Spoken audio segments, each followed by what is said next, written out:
Hello and welcome to Bill's History and Wargame World. And today we are going to be playing the Battle of Little Bighorn. And I'm going to give a little bit of an explanation on some things within this game. They're 54mm figures. Many of them are the very old Marks figures, which I'll bring up closer to the camera.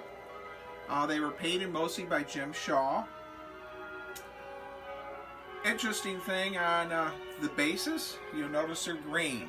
I was loaning this entire game along with the Indian Village to school groups for teachers to use for an education program. I never flocked the bases. I did do the green paint, and the plan was to flock them a light brown to match the cloth. And the school programs, I stopped doing those. There were some issues that I won't go into. So I've been doing the YouTube channel to try to promote history. We are going to be using D6s in this game. Foot figures move 6 inches. Mounted figures move 12. High die wins in hand-to-hand combat. Natives win all ties. And pistols will get to fire twice with 5 or 6s. Carbines 3 through 6 to hit.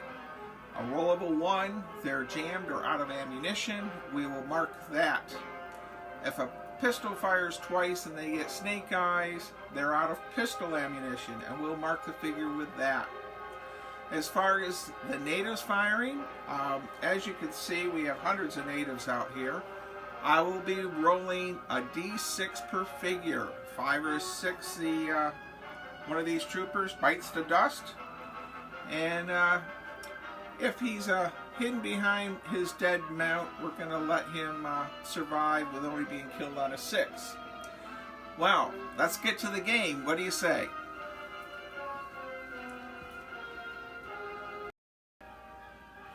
All right, we are ready to begin. Now, I'm not going to bore all you guys and gals that are watching my channel. So we're going to do one little round of combat. I'm going to resolve it on the YouTube video here, but then I'm going to turn off the camera, resolve the rest of the table, and then come back to you. But just so you see how the combat works, right now all the natives have moved. I got the camera zoomed in into this small area. So the cavalry troopers are going to fire, and we're going to start with this figure to over here for our demonstration purposes. All my troopers have decided to fire carbines. I have 1, 2, 3, 4, 5, 6, 7, 8. I don't know. We got 10 carbines firing, 3 through 6s. So we've killed four hits. And a total of six hits, but they may not be kills. We need 4, 5, or 6s for kills. And out of that, 2 natives are gone and 1 is mounted. So I'm going to throw them in the dead tub. So we've lost 2 natives. Not much really at all. Now I did not roll any pistols, so we didn't check pistol ammunition. So we're going to go straight to the natives' hand-to-hand combat. We have one here, and that native mounted is a 5, becomes a 6, and our officer rolled a 3, so we lost our officer.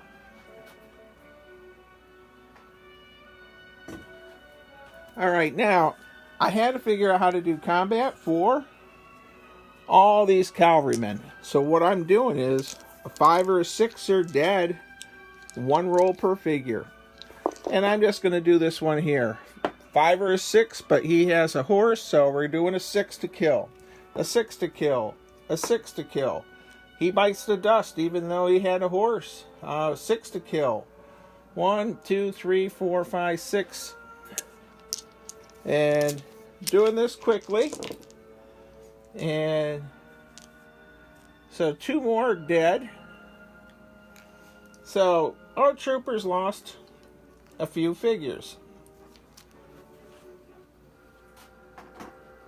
Now that was the quick way. And if I was running this for a school group, that would work out perfect. So we're rolling saving throws. So our natives did the firing. We did melee. The last thing that happened would be our troopers would move 6 inches. So we'll have him go there to get in the protection. You can have 2 figures per horse. We have some dead out here and wounded.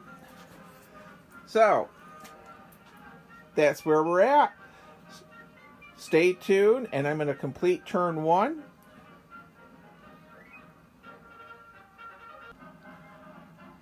As I work on turn 1, I move the camera so you can see.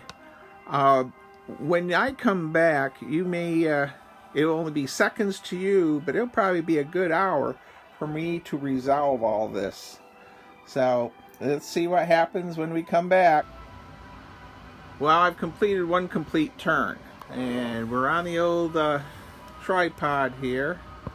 And as you can see, we're thinned out a bit. Losses for the 7th Cavalry, I may say they lost 18 figures. Natives lost 4 mounted and about 16 dismounted.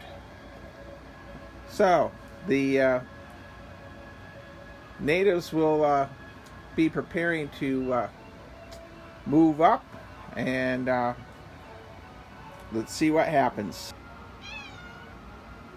Alright, we are back, and I'm in the movement phase I've just completed. And as you can see, the natives, we have to resolve all these hand-to-hand combats. I'm going to pause the camera here. So, I'm going to do some close-ups here. As you can see, our natives have rushed up. We resolve all this hand-to-hand combat, and this is going to take me quite a while. And then the cavalry will be firing. And here we are on this side of the table. Now again, it's an even die roll unless they're mounted, and natives win ties. And then if there's more than one native, the trooper has to win both die rolls against the natives. But you only can have 2 attacks per cavalryman. So, let's pause the camera. We'll do 1 hand-to-hand combat. Then I'll resolve them all without you having to deal with me rolling several hundred dice. Okay, we're going to resolve this one. Here's our cavalry trooper.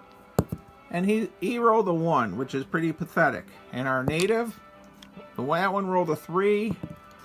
The other one rolled a 6. So he is chopped up.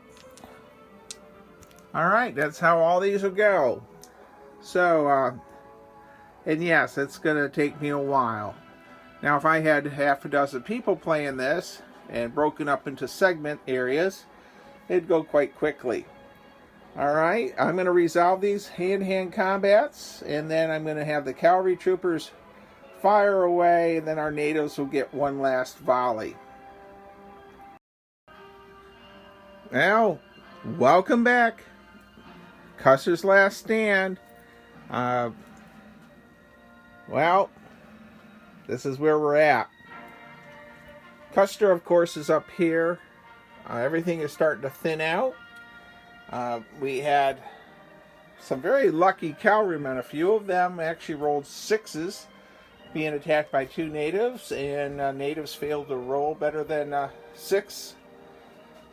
And on this flank, now I've had some great feedback on this game. Forming a skirmish line, I had several people said form a volley line and volley fire.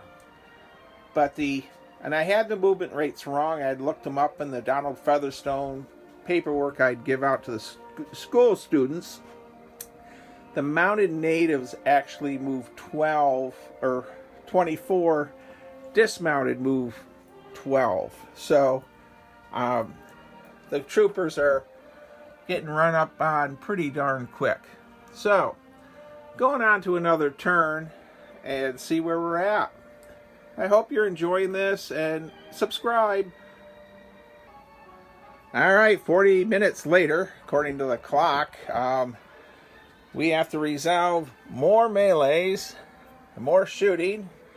I will say this is not a detailed war game, but 2.5 hours of fun, pure just goofing around, rolling d6s. Really, I mean, you need 5 or 6s, 3, 4, 5, or 6 with the carbines. I gave up on trying to keep track of ammunition and out of ammunition. I've been battling here for several hours now, and so we get some close-ups. I'm going to resolve these hand-to-hand combats, and then our troopers will fire volleys, and we'll see what happens. General Custer, by the way, is right here, and I've made a game master rule. He has to be killed in hand-to-hand combat. I am not allowing him to be shot, and say what you want in the comments. I'm the game master here, and if you grew up in the 50s or 60s or even the 70s with the Marks play sets, I would hope this brings back some memories to you. It's been very fun to play this. It's goofy as heck, but I actually think it'd be a fun game to play at a convention like a Midnight Madness. Not that I can do Midnight Madness anymore. Alright, let's resolve these combats. Alright, I resolved the combat. I'm getting ready for the movement phase, and we have a native I didn't pick up from the dead here, but believe it or not, this lone trooper, he moves 9 inches. He's going to try to escape, but I'll go slow here along the line. As you can see, the natives are pouring through, and again, these are just beer and pretzel rules. I mean, they're not even 5 sentences. But you know what? You don't necessarily need detailed rules to have a good game. You just need good players and good friends. So, I'm going to stop the camera here and move my troopers. And I'm going to try to form that defensive line and try to escape a little. Alright, we're getting ready to resolve combat. I don't know. I'll come back to you. Here's our lone trooper. And I'm going to pause the camera. We're going to resolve that right now. So the die rolls were good. The trooper died. The natives won that. And as you can see, this will probably be it for the troopers. The 7th will be extinguished, more than likely. Custer is totally engulfed in natives. The little pockets I have here are being overrun. There's a few holdouts. Our one trooper that was trying to make a run for it got ridden down, and this fella here is trying to run for it. And we do, of course, have some scalping going on now, and so this is what the table is looking like. Alright, I'm going to resolve this combat and come back.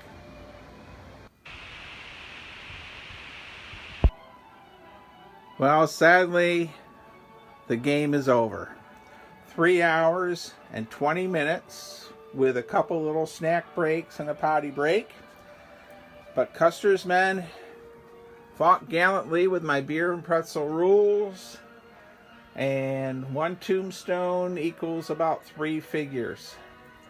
Now, it's really a shame that they perished in the world of toy soldiers, because if they only had enough fuel, the Stuart tank could have turned the balance. And anyone probably 45 or 50 or older will get the idea of why I have a Stewart tank with 3 tombstones next to it at my little bighorn game.